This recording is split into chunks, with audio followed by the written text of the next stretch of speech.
Hi guys, I hope you listened to the first video because it reviewed everything that we learned in chapter 8, and today we are starting a new section. It's going to be a lot of word problems, and we're going to take 2 formulas today, and then we're going to look at 2 other formulas tomorrow so that you can kind of digest it in a smaller chunk. One thing I want to let you know is that chapter 8, we won't have a paper test. We will actually have a project because, we did this in class one day, but this coronavirus that's going around shows an exponential growth. So it's very relevant to what we are learning. So I'm going to create a rubric and a little more information about the project itself maybe tomorrow.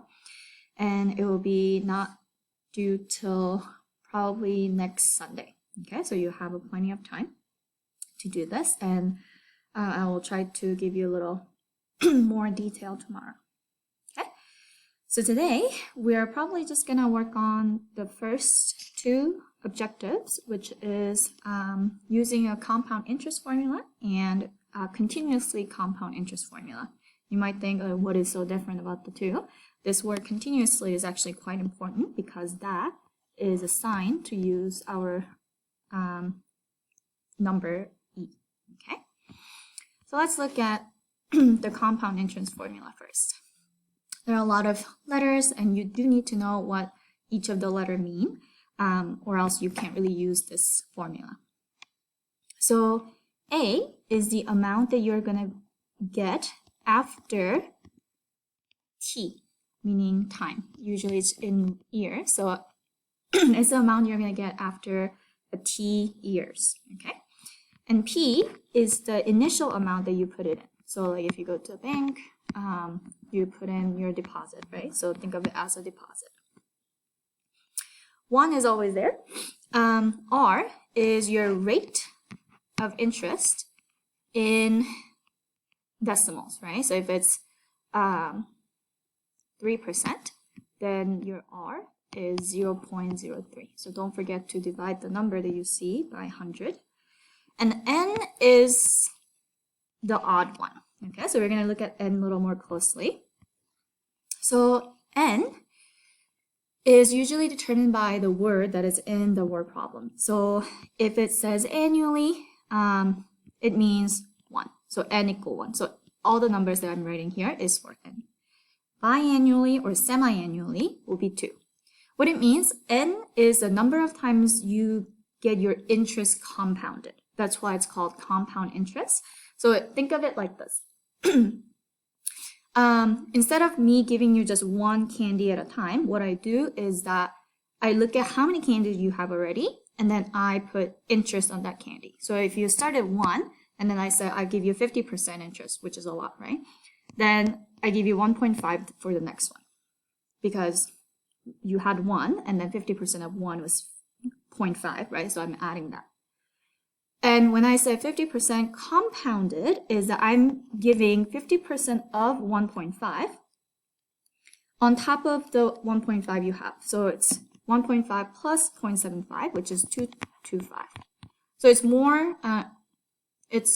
more rapid increase than what you would have just gotten if it wasn't compounded. I hope that makes sense. Quarterly is 4. So it means that instead of getting compounded once a year, you get 4 times in a year. Okay, and monthly, then N will be 12. Weekly, I think we assume that there is 52 weeks, I think. And then daily, 365. Even though they're not probably exact numbers, that's what we go for. Okay, so you need to look out for these words in a word problem, or else you wouldn't know what to use for N. So let's look at an example. Parth puts $700 into an account to use for school expenses. The account earns 2% interest, compounded annually, right? So when you read the word problems, there are a couple of information that you really want to start writing it down. So first, the 700 is our P, right? Because that was the initial amount. And then it earns 2%. So my R is 0.02. It says annually, so that means my N is 1. And then it's asking how much will be in the account after 9 years. So we get t too, right? T is 9. So then remember that formula right here. And then we're going to plug it in each number according to the letter that we have. So we are going to look for A. So 700 is P. 1 plus R over N, right? N times T. Okay? And all you need to do is put in a calculator. So let me do that quickly. And I hope you are following along with your calculator too. So it's 836.56. I rounded up to the nearest cents because we're talking about money, right? And what is the important thing that you need to write? $sign, because that's what this question is. So unit is quite important. All right, why don't you stop the video and try this problem by yourself? Try to write down the equation and then put in a calculator and see if you get the same answer. Hope you stopped your video because I'm not going to stop it. All right, so let's read. Brittany opened a saving account and deposited $100. Okay, as a principal, right? So that P comes from the word principal.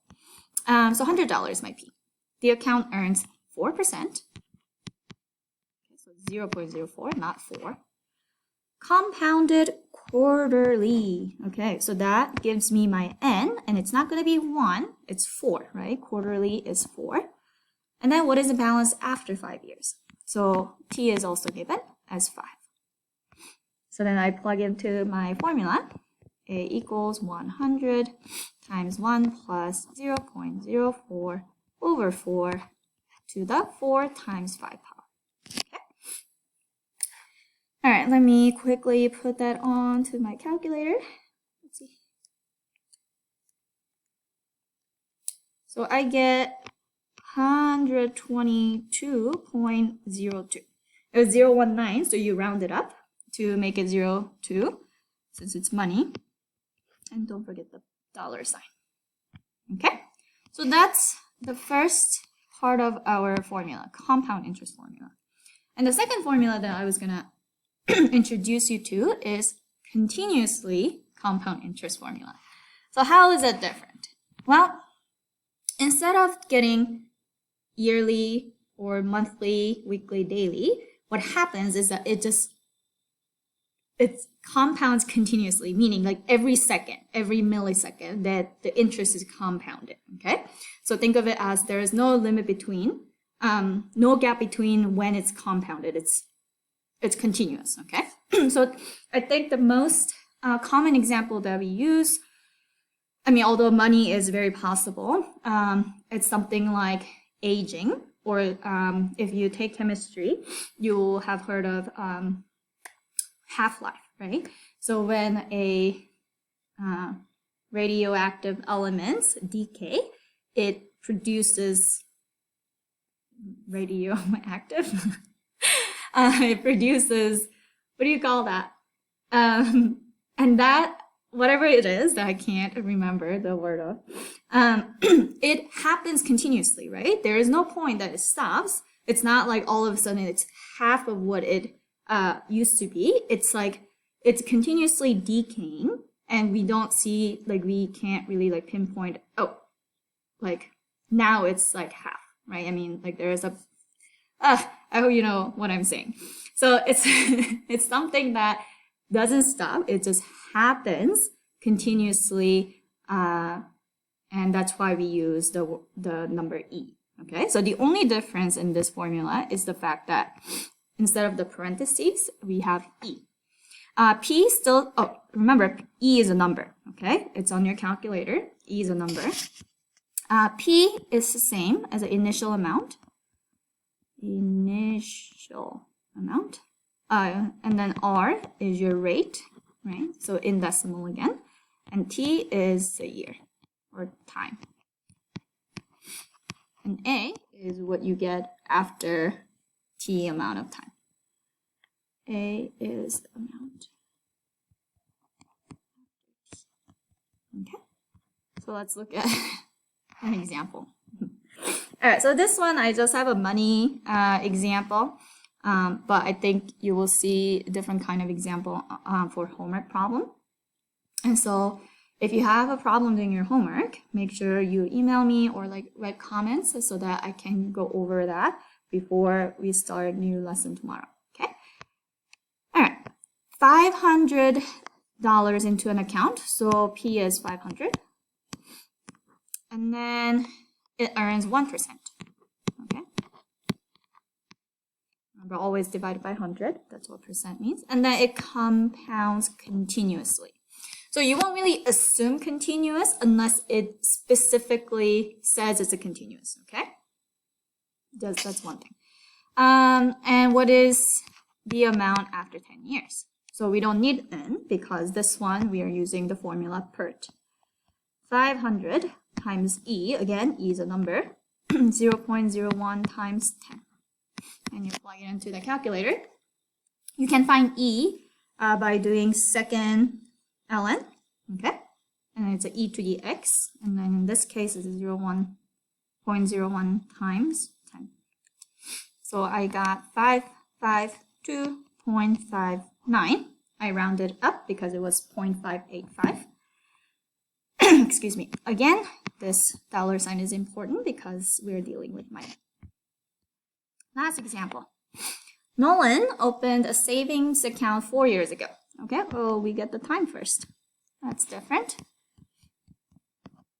And then account earned 2% interest, and it compounds continuously. Good to know. Okay, now this is interesting. Current balance is $200. So we have no idea what we put in 4 years ago. So we are wanting to find P. Okay. Correct. And it has past 4 years, okay?